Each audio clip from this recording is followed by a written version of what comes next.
ilumínanos. Buenos días. Miren, pues el día de hoy las lecturas que vamos a meditar son Hechos 13, del 13 al 25. Hechos 13, del 13 al 25. Y Juan 13, del 16 al 20. Juan 13, del 16 al 20. Y es muy bonito ver la labor que hacían Pablo y otros discípulos, ¿verdad? Que van a otros lugares que ellos no conocían a evangelizar, ¿verdad? Y también es muy bonito ver que llegan ellos en un ambiente de humildad, porque a pesar de que llegan ellos a esa comunidad nueva, nos dice aquí la palabra, que ellos van a la sinagoga, se sientan a escuchar tranquilamente, ¿verdad? A pesar de que ellos llevaban el mensaje. Sin embargo, ¿verdad? Ya los padres de ahí de la sinagoga, ¿verdad? Ya les dicen a ellos que sí tienen algo que compartir, ¿verdad? Y es cuando entonces ahí nos dice Pedro, ¿verdad? Y me gusta mucho la pedagogía de Pedro, Pablo, perdón, de Pablo. Pablo, les habla, ¿verdad? Sabiendo que no todos eran de Israel, ¿verdad? Sino había también de otras naciones. Y les dice textualmente Pablo, ¿verdad? Les dice, hijos de Israel, y todos ustedes que temen a Dios, escuchen. Con eso empieza él, ¿verdad? Su predicación. Y a mí, en lo personal, ¿verdad? Me llamaba mucho la atención una palabra que dice aquí, ¿verdad? Que temen a Dios. Sin embargo, para mí en lo personal, ¿verdad? La palabra de temor, pues como que infunde un miedo, como que infunde algo, pues no agradable, ¿verdad? Pero sin embargo, creo que esta palabra a veces la malinterpretamos, porque me fui yo al diccionario y vi, ¿verdad? Y me dice que temor de Dios, dice, es un respeto y reverencia que se debe de tener a Dios. Y además es uno de los 7 dones del Espíritu Santo. Entonces, cuando yo veía esto, entendía, ¿verdad? Esta palabra que dijo Pablo, ¿verdad? Que ese temor, ¿verdad? Es un respeto y reverencia a Dios. O sea, no es un miedo, no es algo que no quisiéramos nosotros saber, ¿verdad? Y tan lo es así como nos dice ahí, que es uno de los 7 dones del Espíritu Santo, ¿verdad? Y también me gusta ahí la pedagogía que sigue Pablo, porque les empieza a dar, dice, un breve resumen de toda la historia del pueblo de Israel, porque estaban en otro lugar, a lo mejor ellos no conocían, no sabían todo eso, ¿verdad? Y les empieza a decir todos los portentos que ha hecho Dios con este pueblo, ¿verdad? Cómo a pesar de su destierro, se multiplica en Egipto, los saca, los lleva por el desierto, ¿verdad? Les entrega la tierra de Canaán, todavía tienen sus jueces, piden reyes y les da reyes, ¿verdad? Les da profetas, ¿verdad? Todavía hasta el último que Juan, que predica un bautismo de conversión, ¿verdad? Para preparación del Salvador. Entonces, es muy bonito porque él no llega directamente, ¿verdad? A predicarles a Jesús, sino les da un contexto de todo para que ellos vayan poniéndose, ¿verdad? Como en esa situación. Y eso yo lo veía, lo que a veces nos han dicho, ¿verdad? Que para tener en las pautas de oración, para esto, ¿verdad? Ir preparando nuestro corazón, ir poniéndonos en contexto, ¿verdad? Porque es cierto, muchas veces, en ocasiones, llegamos directamente a esto, a ver qué me dice, y no vamos preparados, no llevamos nuestro corazón, ¿verdad? Dispuesto o abierto, quizás a veces por las mismas prisas de la vida, por situaciones que tenemos, por cosas, ¿verdad? Y es muy bonito el irnos preparando, ¿verdad? Así como lo hace Pablo, ¿verdad? Reseñando todo, pero a la vez de que les va preparando, les va predicando también ya, ¿verdad? Todas las maravillas que ha hecho Dios, ¿verdad? Con este pueblo. Y entonces, pues para mí era muy bonito cómo él para llegar hasta Jesús, ¿verdad? Les va explicando, les va diciendo, ¿verdad? Que este es en la de los hechos, ¿verdad? Y esto pues está muy relacionado precisamente esto con el Evangelio, ¿verdad? Del día de hoy que tenemos, donde Jesús les dice, ¿verdad? Dice, el servidor no es más que su patrón y el enviado no es más que el que lo envía.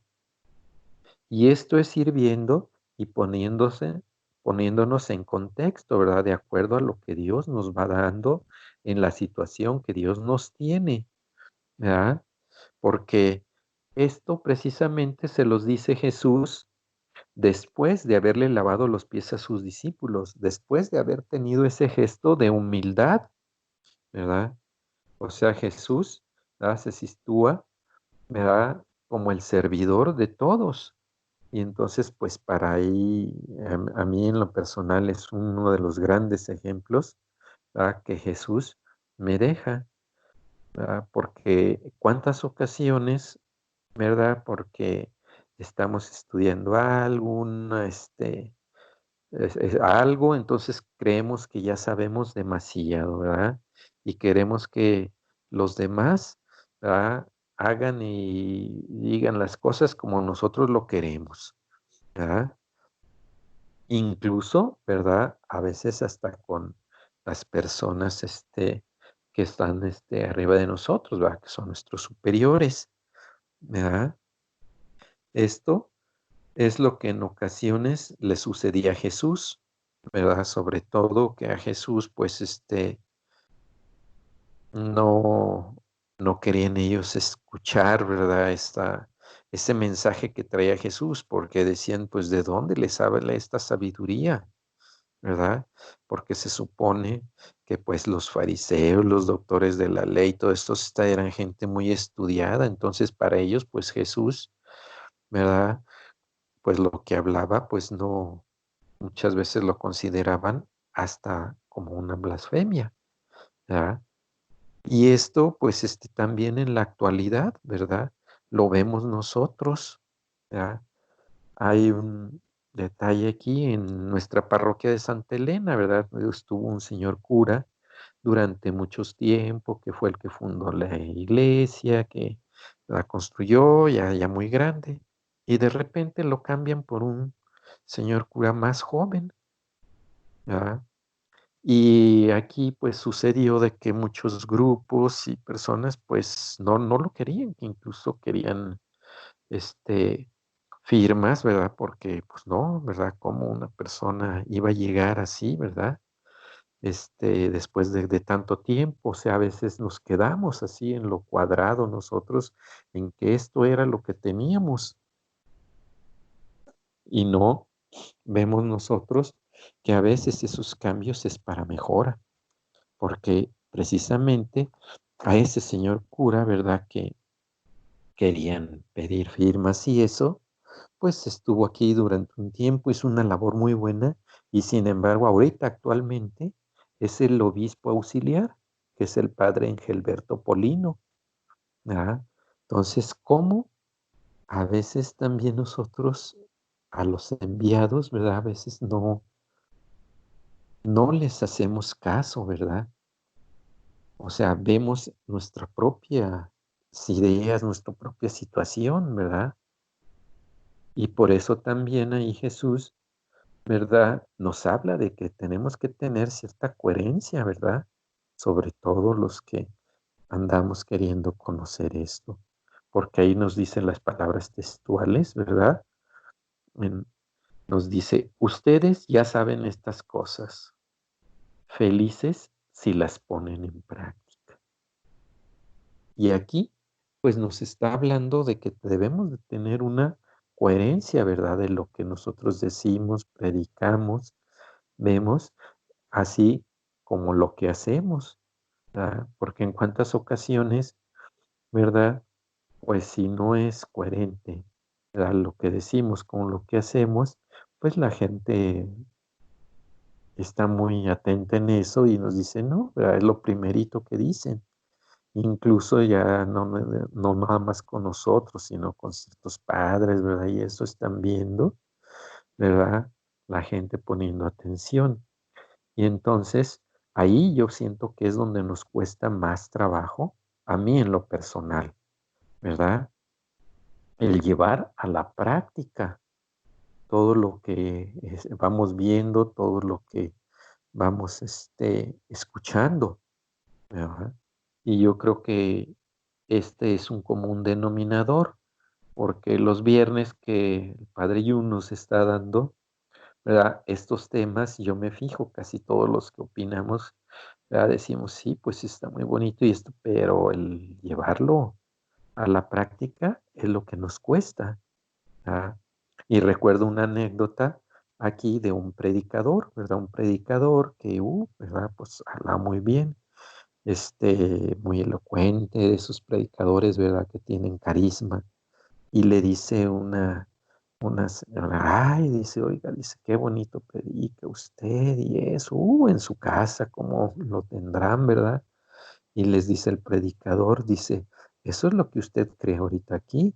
Dice, pero si quiere de veras conocerme a mí, dice, pregúnteselo a mi esposa, a ver si ella dice lo mismo que usted, ¿verdad?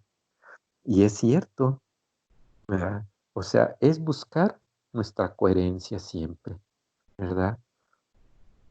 Es ir viendo en el día a día, como nos dicen, ir quitándonos todo aquello que nos va, ¿verdad? Estorbando en nuestro caminar, ¿verdad? Y es aquí lo que Jesús, ¿verdad? Precisamente hace esta alusión, ¿verdad? A la unidad que debe de haber entre el Padre, el Hijo y el hombre, ¿verdad? Y pedir especialmente en este mes de María, que estamos también meditando con ella, así como ella, ¿verdad? Lo meditaba y guardaba las palabras en su corazón, pues así, de esta manera nosotros, cada uno, ¿verdad? Ir viendo, ¿verdad? Lo que vamos meditando, lo que vamos preparando, ¿verdad? Antes de la meditación, cómo nos vamos preparando, qué vamos haciendo, para que ese Espíritu Santo pueda de veras derramarse sobre nosotros y tener de veras, como dice aquí, ¿verdad? Ese contacto con el Padre, con el Hijo, ¿verdad? Y con los enviados, ¿verdad? Que lo veamos nosotros como una unidad. Y a mí en lo personal me ha gustado mucho también estas pautas, ¿verdad? Porque he visto mayor unidad entre el grupo. Entonces les quiero agradecer la oportunidad que me dieron de poderles compartir el día de hoy. Y esperemos que después de esta pandemia, qué bueno que, como dicen, a veces las cosas por algo suceden. He visto yo más coherencia entre el grupo, ¿verdad? Y que sigamos así siempre. Gracias a todos.